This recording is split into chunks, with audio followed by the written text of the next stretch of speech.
Assalamualaikum warahmatullahi wabarakatuh. Selamat pagi dan salam sejahtera untuk kita semua. Pada pertemuan hukum agraria di minggu keempat ini, kita akan melanjutkan paparan sebagaimana sudah ada dalam slide yang saya berikan ke teman-teman, yakni akan membahas tentang hak kepemilikan tanah, kemudian hak ulayat, sekaligus akan membahas tentang pendaftaran atas tanah. Pembahasan kita awali dengan membahas milik, kepemilikan terhadap tanah. Itu apakah kaitannya adalah hak atau hanyakah harta benda semata? Karena dua hal ini, kaitannya dengan harta benda ataukah hak, ini akan merupakan hal yang berbeda dan membawa implikasi yang berbeda pula. Karena ketika kita membahas tentang kepemilikan terhadap tanah hanya sebagai harta benda, maka di dalamnya untuk keinginan untuk menguasai, bukan hanya memiliki tanah itu secara dia adalah harta benda, akan lebih besar pemahamannya daripada ketika memahami kepemilikan atas tanah itu sebagai suatu hak. Karena dalam hukum, hubungan hukum yang menimbulkan suatu hak itu juga sangat berkaitan dengan apa itu yang dinamakan kewajiban. Maka selaras nanti ketika seseorang memiliki hak milik atas tanah tetap memiliki kewajiban untuk membayar pajak misalnya. Dan juga selaras dengan asas bahwa tanah itu berfungsi sosial sebagaimana yang sudah kita bahas dalam pertemuan sebelumnya. Asas tanah adalah asas berfungsi sosial, memiliki fungsi sosial. Maka sekalipun kita memiliki hak milik atas tanah tersebut, ketika negara merasa adanya kepentingan umum, dengan pertimbangan kepentingan umum membebaskan lahan seseorang, padahal lahan tersebut sudah memiliki hak, sertifikat hak milik atas seseorang tertentu, maka kita tetap wajib untuk mengiyakan pembebasan lahan ini. Ini kaitannya dengan bahwa milik atas tanah itu adalah hak, yang mana dalam hubungan hukum, hak ini sangat terikat dengan suatu kewajiban.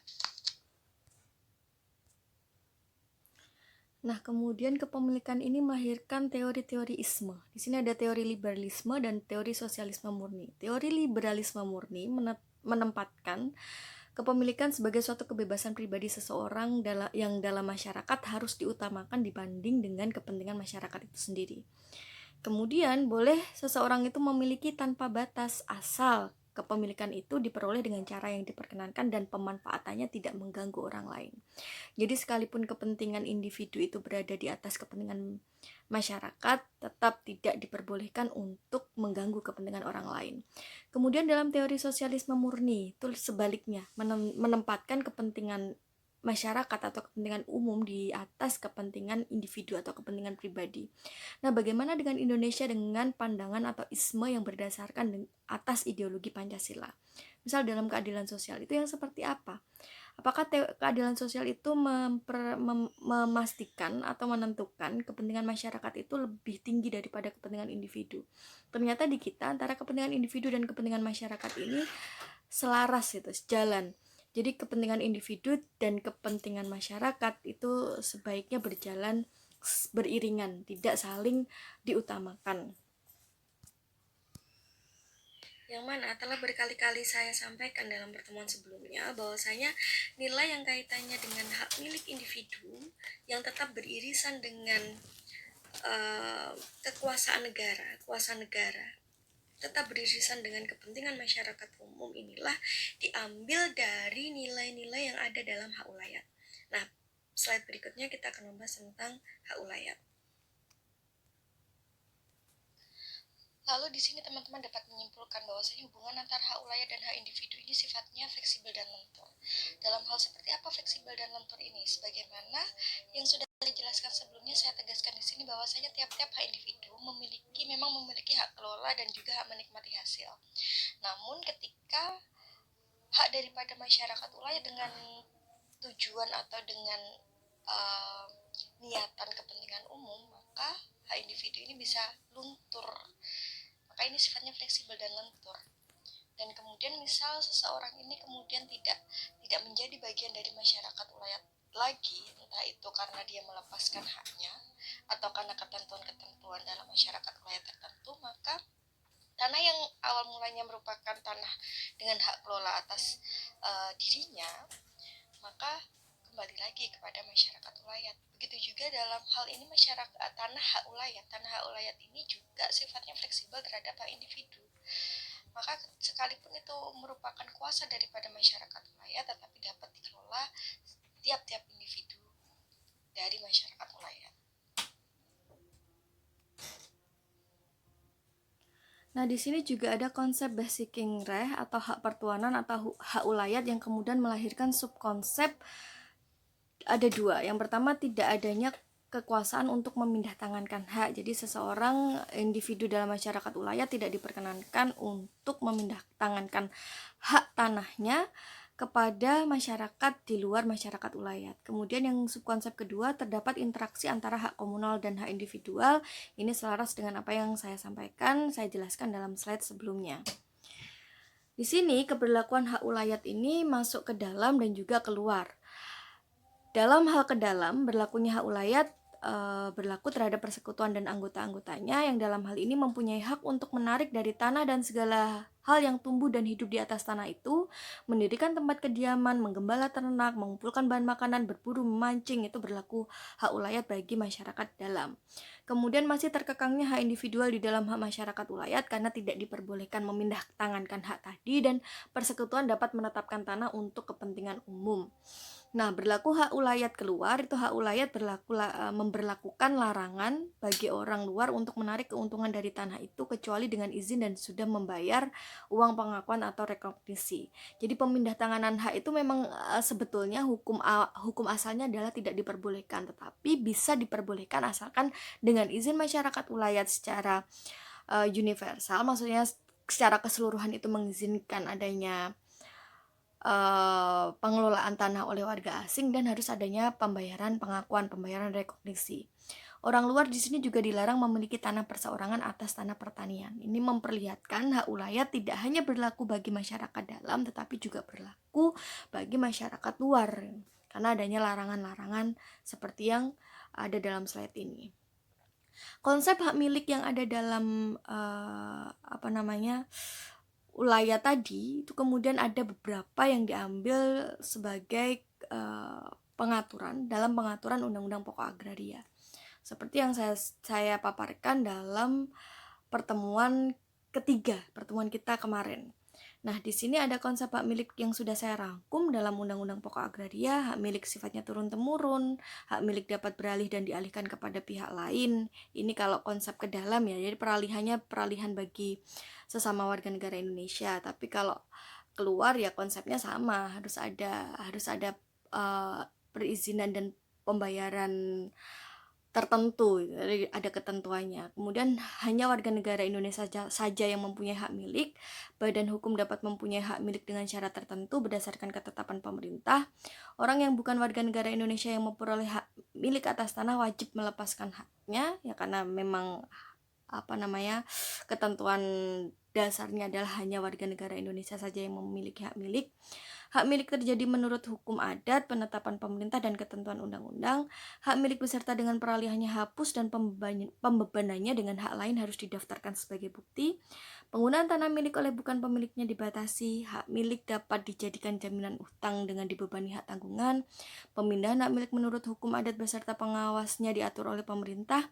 Pemindahan hak milik pada orang yang tidak boleh mempunyai hak milik adalah batal demi hukum, dan hak milik hapus kalau tanah musnah atau jatuh kepada negara karena pencabutan hak, penyerahan sukarela maupun diterlantarkan, serta untuk kepentingan umum hak milik atas tanah dapat dicabut dengan pemberian ganti rugi yang layak. Nih, ada pemberian ganti rugi yang layak. Di sini ada Undang-Undang Pokok Agraria, itu kan berarti pengaturan oleh negara gitu. Ada kemudian hak adat, yang mana sih kemudian yang lebih diutamakan, apakah hak yang diatur oleh hukum nasional atau hak yang diatur oleh hukum adat. Nah, di sini ada hierarki hak-hak penguasaan tanah dalam hukum tanah nasional. Yang paling atas adalah hak bangsa. Hak bangsa itu kan berarti memang tanah itu aslinya adalah milik Nusantara, milik bangsa Indonesia ini jauh sebelum Indonesia merdeka, ini hak bangsa.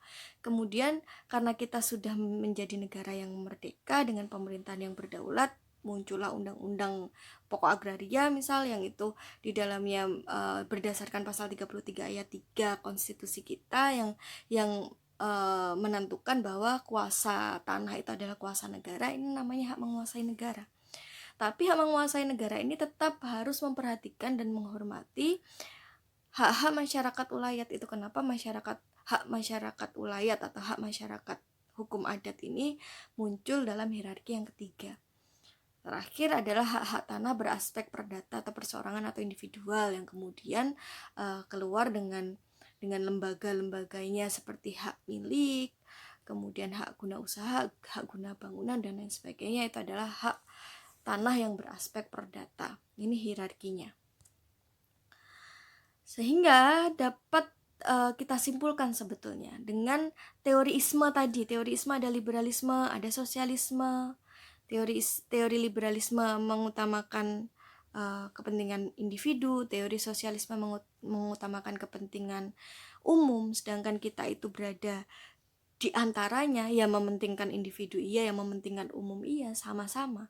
Sebetulnya undang-undang pokok agraria itu bisa disimpulkan sebagai produk non sosialis atau produk yang bukan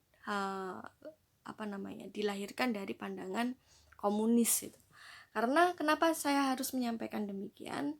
Undang-undang pokok agraria yang lahir di tahun 60 itu dulunya awalnya itu sempat serang sebagai produk ini pandangan PKI gitu, pandangan sosialis atau komunis yang di ini ya, dulu kan awal-awalnya masih ada bahaya laten dari PKI itu, sehingga ketika ada undang-undang pokok agraria mengusung konsep fungsi sosial, ini dikatakan produk sosialis atau produk PKI, dan saya nyatakan bukan. Karena buktinya apa sih? Dilihatnya dari pendekatan materi substansi Undang-Undang Pokok Agraria. Dari konsiderannya saja, konsideran Undang-Undang Pokok Agraria menyebutkan adanya dasar Pancasila.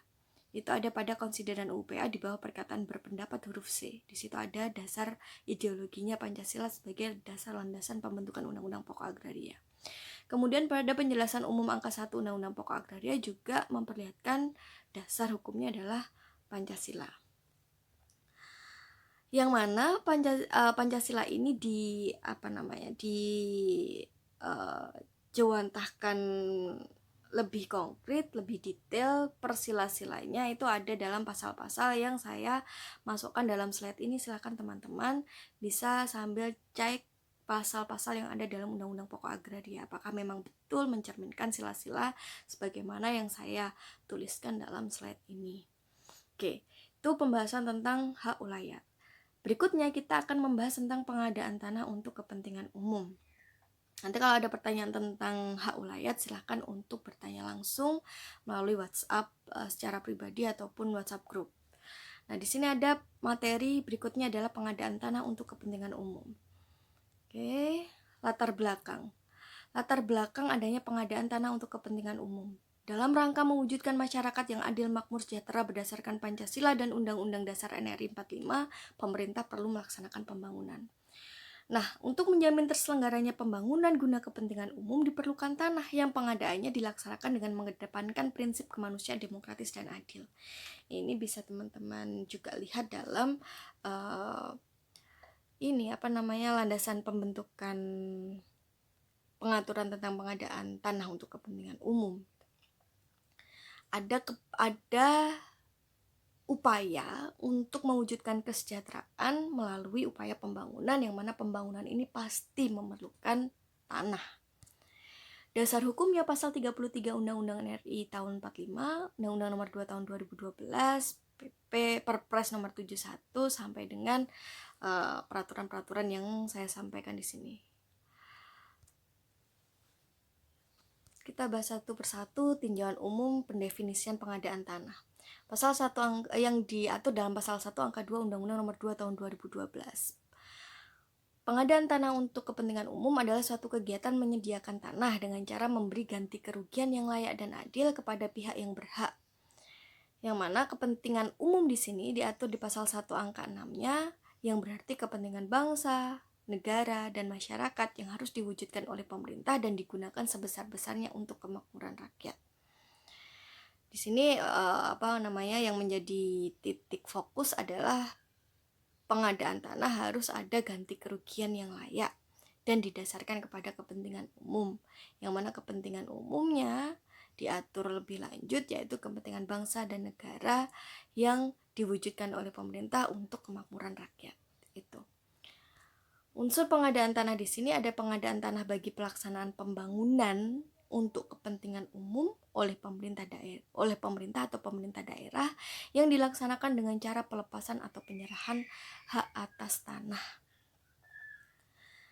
Ada juga pengadaan tanah selain bagi pelaksanaan pembangunan untuk kepentingan umum, yang mana ini dilaksanakan oleh pemerintah atau pemerintah daerah yang dilakukan dengan cara jual beli, tukar menukar, atau cara lain yang disepakati secara sukarela oleh pihak yang bersangkutan. Jadi pengadaan tanah ada dua, pengadaan tanah bagi pelaksanaan pembangunan untuk kepentingan umum, ada pengadaan tanah selain pelaksanaan pembangunan untuk kepentingan umum. Yang kepentingan umum dilaksanakan dengan cara pelepasan atau penyerahan hak atas tanah, sedangkan untuk yang selain guna kepentingan umum dilaksanakan dengan cara kesepakatan secara sukarela oleh pihak-pihak yang bersangkutan. Unsur pengadaan tanah sendiri ada 3, adanya kepentingan umum, adanya mekanisme musyawarah, dan adanya mekanisme ganti kerugian. Kepentingan umum diatur di pasal 1 angka 6, tadi penjelasannya. Kepentingan bangsa, kepentingan negara yang dilakukan oleh pemerintah yang didasarkan pada sebesar-besarnya tujuannya adalah kemakmuran rakyat. Adanya mekanisme musyawarah. Musyawarah ini untuk menentukan harga dari pembebasan lahan tadi. Kemudian adanya mekanisme ganti kerugian. Kategori pengadaan tanah, di sini ada pertahanan dan keamanan nasional, kemudian jalan umum, jalan tol, terowongan, jalur kereta api, stasiun kereta api, fasilitas operasi kereta api, waduk, bendungan, dan lain sebagainya, pelabuhan, bandar udara, dan lain sebagainya, infrastruktur, minyak, gas, dan panas bumi, dan lain sebagainya, pembangkit transmisi gardu jaringan dan distribusi tenaga listrik, jaringan telekomunikasi, tempat pembuangan dan pengolahan sampah, rumah sakit pemerintah daerah, fasilitas keselamatan umum. Ini semua sampai dengan pasar umum dan lapangan parkir umum yang diatur dalam pasal 10 Undang-Undang AKUO merupakan kategori-kategori yang boleh melakukan pembebasan lahan, kategori pembangunan yang boleh melakukan pembebasan lahan atau pelepasan tanah atau pengadaan tanah untuk kepentingan umum. Jadi boleh ini. Nah, seperti yang saya contohkan dalam pertemuan sebelumnya, misal kaitannya dengan infrastruktur minyak, gas, dan panas bumi. Ini kan berarti tambang itu kan infrastruktur tambang itu berarti bisa dikategorikan sebagai upaya atau usaha pemerintah yang tujuannya adalah demi kepentingan umum. Demi kepentingan umum bisa dilakukan pengadaan tanah untuk kepentingan umum. Permasalahannya banyak kemudian infrastruktur ini yang diusahakan bukan oleh pemerintah atau oleh swasta, yang mana tetap diadakan tanahnya melalui pengadaan demi kepentingan umum. Ini yang menjadi problematika di masyarakat. Nah, kaitannya dengan pengadaan tanah untuk kepentingan umum ini diatur dalam Undang-Undang Nomor 2 Tahun 2012, yang mana dalam undang-undang ini pengaturannya masih menimbulkan beberapa permasalahan. Pertama, terkait dengan pemaknaan kepentingan umum yang masih belum jelas. Kepentingan umum dalam undang-undang ini diatur dalam pasal 1 angka 6 Undang-Undang AKUO, yang mana di situ dijelaskan sebagai kepentingan negara, kepentingan bangsa yang dilakukan oleh pemerintah untuk kemakmuran rakyat. Tapi di sini belum ada ketegasan yang akan membatasi subjektivitas dalam hal menilai itu adalah kepentingan negara dan untuk kemakmuran rakyat. Kita bandingkan dengan pengaturan kepentingan umum dalam Kepres nomor 55 tahun 93 yang mana lebih tegas memberikan batasan. Ada 3, yakni tentang pembangunan dilakukan oleh pemerintah, dimiliki oleh pemerintah, dan tidak digunakan untuk profit oriented. Nah, tidak digunakan untuk profit oriented ini merupakan unsur yang lebih tegas dibanding pengaturan yang masih abu-abu dalam Undang-Undang nomor 12 tahun 2012. Kemudian, Undang-Undang Nomor 2 tahun 2012 juga tidak mengatur mekanisme penilaian besar nilai ganti objek pajak per bidang tanah. Padahal tiap-tiap tanah sekarang memiliki NJUP masing-masing. Kemudian di pasal 21-nya mengatur tentang konsultasi publik yang tidak berhasil. Jadi dalam pasal 21 dalam undang-undang tersebut mengatur apabila adanya konsultasi publik kaitannya dengan pengukuran tanah sampai dengan penetapan ganti kerugian, itu tidak dihasilkan sesuatu yang sepakat sehingga konsultasi publik itu tidak berhasil, maka tidak diberikan upaya atau mekanisme yang lebih adil yang mana diatur dalam ketentuan pasal 21 Undang-Undang 12 2012 ini. Kemudian permasalahan berikutnya terkait pasal 41 ayat 3, yakni terkait bukti kepemilikan tanah yang tidak dapat diganggu gugat. Bunyi pasal 41 ayat 3 itu seperti ini. Bunyi 41 ayat 3 ini menegaskan untuk bunyi 41 ayat 2-nya. Kita lihat di 41 ayat 2-nya. Pada saat pemberian ganti kerugian, pihak yang berhak menerima ganti kerugian wajib A. melakukan pelepasan hak, B. menyerahkan bukti penguasaan atau kepemilikan objek pengadaan tanah kepada instansi yang memerlukan tanah melalui lembaga pertanahan. Seolah ini nggak ada problem, tapi problemnya di ayat 3-nya, di mana bukti yang sebagaimana dimaksud pada ayat 2 huruf B merupakan satu-satunya alat bukti yang sah menurut hukum dan tidak dapat diganggu gugat. Kenapa saya nyatakan bermasalah? Karena seperti yang saya pernah contohkan, permasalahan di kita itu salah satunya adalah banyak sertifikat ganda, padahal objek tanahnya satu, sertifikatnya ganda. Nah, ketika ada pengadaan tanah untuk kepentingan umum, kemudian dibebaskan lahannya, yang mana si A ini menggunakan bukti penguasaan tanah, ternyata bukti penguasaan tanah ini ada dimiliki juga oleh si B. Tapi si B ini belum tahu kaitannya dengan pembebasan lahan ini. Si A menyerahkan sertifikat tadi atau bukti kepemilikan lainnya, penguasaan tanah lainnya kepada pemerintah yang oleh ayat 3 dinyatakan tidak dapat diganggu gugat. Lalu bagaimana nasib si B yang mungkin saja memiliki potensi pula memiliki hak yang sebetulnya yang legal atas tanah tersebut? Ini menimbulkan permasalahan. Tuh. Permasalahan berikutnya adalah pasal 38 dan pasal 42 yang mengatur tentang ganti kerugian yang dititipkan kepada pengadilan negeri setempat. Kita lihat. Ini sudah saya ada ini bentar. Nah, ganti kerugian. Ganti kerugian itu dapat dititipkan ke pengadilan negeri setempat. Untuk siapa sih? Untuk pihak yang berhak. Tapi pihak yang berhak ini menolak. Jadi ketika pihak yang berhak tersebut menolak nominal ganti kerugian yang ditawarkan oleh pemerintah, dalam hal ini pemerintah boleh saja tetap membayarkan sesuai dengan nominal yang sudah disepakati dengan masyarakat lainnya. Jadi misal musyawarah, kemudian ada seseorang A atau B, A dan B begitu menolak hasil musyawarah antara pemerintah dengan masyarakat lainnya. Tidak ada upaya lain kecuali ya sudah, mau tidak mau, suka atau tidak suka, pemerintah menitipkan ganti kerugian kepada pengadilan negeri untuk diambil oleh A dan B. Sudah tidak ada upaya-upaya atau mekanisme lainnya. Kemudian ganti kerugian juga bisa dititip ke pengadilan negeri apabila pihak yang berhak ini tidak diketahui keberadaannya. Kalau ini tidak masalah sih. Misal itu pembebasan lahan massal, ada satu orang yang kemudian tidak diketahui keberadaannya, maka tetap harus dibayarkan ganti kerugiannya dan itu dititipkan ke pengadilan negeri setempat. Yang akan menjadi permasalahan ketika suatu saat si orang itu datang dan tidak sepakat dengan ini gitu. Itu tidak ada upaya hukum lainnya. Tuh. Masalahnya berikutnya tentang tahapan pengadaan tanah. Ada tahapan perencanaan, tahapan persiapan, sampai tahapan laporan hasil. Teman-teman bisa baca sendiri yang dilakukan oleh panitia pengadaan tanah, yang mana itu kalau di wilayahnya kabupaten kota dibentuk oleh bupati wali kota, di wilayah provinsi dibentuk oleh gubernur, di wilayah yang mencangkup beberapa provinsi dibentuk oleh Mendagri. Ini tugas panitia pengadaan tanah, teman-teman baca sendiri. Prinsipnya demikian: prinsip musyawarah kepentingan umum, prinsip pelepasan dan penyerahan hak atas tanah, prinsip penghormatan terhadap hak atas tanah, prinsip ganti rugi yang berkeadilan sosial, dan prinsip rencana tata ruang. Di permasalahan-permasalahannya masih ada permasalahan ganti kerugian yang ambigu karena tidak ada standar yang jelas kaitannya dengan harga ganti kerugian khususnya tanah ulayat. Kemudian NJOP juga belum diatur secara tegas, penilaiannya masih sepihak.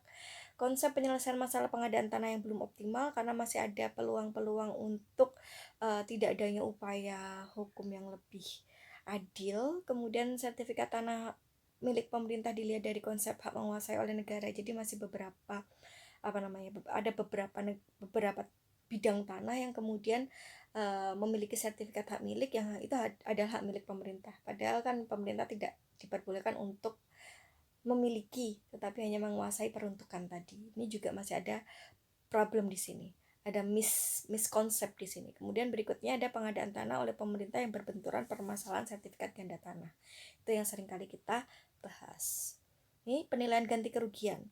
Penilaian ganti kerugian di sini meliputi tanah, ruang atas dan bawah tanah, bangunan, tanaman, benda yang berkaitan dengan tanah, kerugian lain yang dapat dinilai. Ini semua dijadikan acuan untuk menilai ganti kerugian.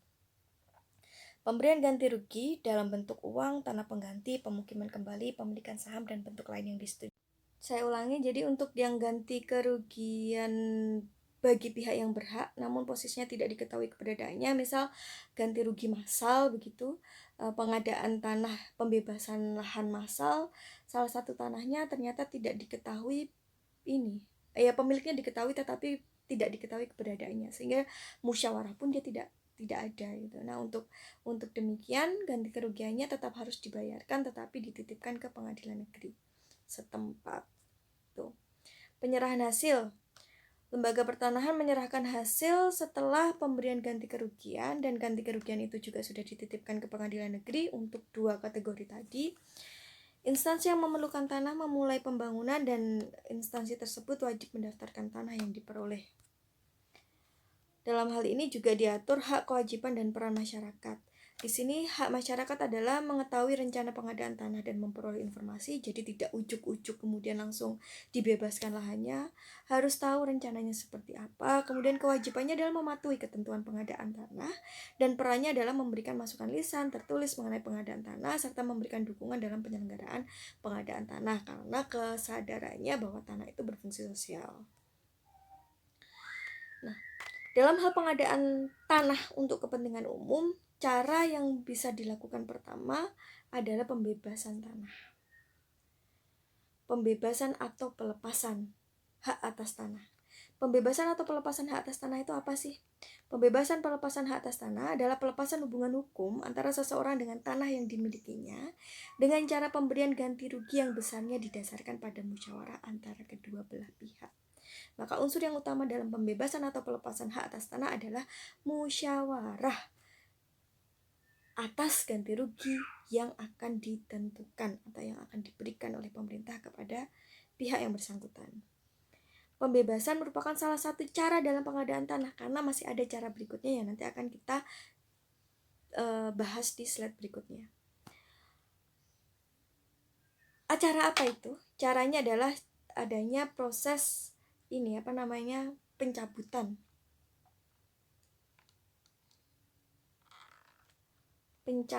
Proses pencabutan ini pernah diatur dalam Undang-Undang Nomor 20 Tahun 61. Yang mana proses pencabutan ini memakan waktu yang relatif lebih lama dan lebih bersifat memaksa bagi pemilik tanah.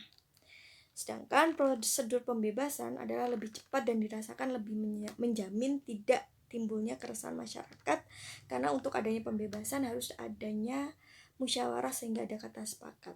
Jadi banyak prosedur pengadaan tanah untuk kepentingan umum sebelum dibentuknya Undang-Undang Nomor 12 tahun 2012, ataupun di sini ada ternyata pembebasan ini sudah diatur di PMDN 15 tahun 75. Itu yang dilakukan dengan cara pencabutan atas tanah. Pencabutan atas tanah ini lebih sepihak karena tidak ada musyawarah di situ, karena sifatnya lebih memaksa. Kira-kira memaksa itu dalam bayangan kita kan lebih cepat lah daripada pelepasan, karena kalau pelepasan itu kan ada musyawarah. Tapi ternyata prosedurnya justru lebih lama, karena pasti akan penentangan itu banyak gitu. Dan kekerasan itu mungkin akan potensi munculnya besar daripada pelepasan hak atas tanah yang dengan cara lebih musyawarah dan timbulnya adalah kata sepakat. Pembebasan tanah ada 3, dalam hal ini untuk 3 kepentingan, yaitu kepentingan umum, kepentingan swasta, dan untuk kepentingan pemerintah yang mana dibebaskan oleh swasta. Pembebasannya oleh swasta, tapi kepentingannya untuk pemerintah. Dalam pembebasan, objek yang diganti rugikan atau diberikan ganti rugi adalah tanah bangunan dan tanaman yang ada di atasnya. Ya, bentar. Saya mau menjelaskan yang ini dulu. Nah,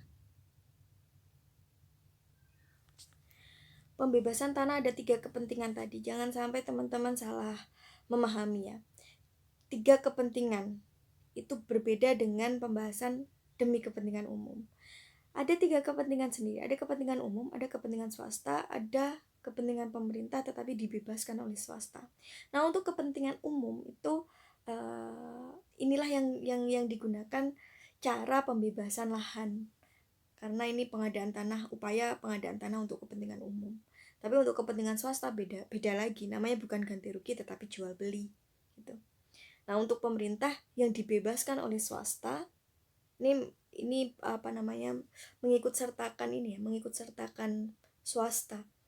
Ini pengelolaan agraria dalam Undang-Undang Pokok Agraria yang bermasalah di paparan saya sebelumnya. Salah satunya ini dikelola oleh swasta, padahal potensi agraria dikuasai oleh negara, pengelolaannya diperbolehkan dengan mengikut sertakan swasta.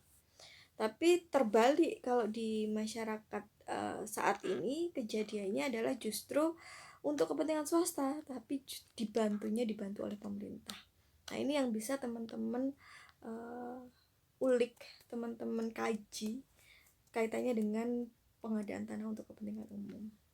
Demikian tadi paparan materi untuk pertemuan kita hari ini, minggu ini.